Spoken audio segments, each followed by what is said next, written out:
তো এটা হলো গিয়ে আমার পিসির ছেলের বিয়ের মেনু। তো বিয়ে তো হয়ে গেল, অনেক দিন হয়ে গেল। বিয়ে হয়েছিল সেই জানুয়ারিতে। তো বিয়েতে ছিল প্রথমেই কাবুল রোল। তো কাবুল রোল আমি প্রথমবারের মতো এবার খেয়েছিলাম। ভেতরে ছিল অনেকটা ফ্যাট ভর্তি আর মাটন কিমা।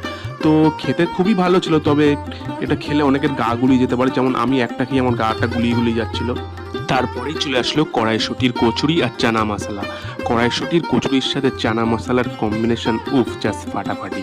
তারপরে আসলো সাদা ভাত, আর সাদা ভাতের সাথে চলে আসলো কাতলা মাছের কালিয়া। তো কাতলা মাছ আমার মোটামুটি লাগে, খারাপ লাগে না। মাছ আমি খুব একটা ভালোবাসি না।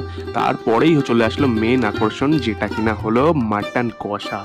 আর মাটন কষার সাথে ভাতের কম্বিনেশনটা তো জাস্ট কিলার।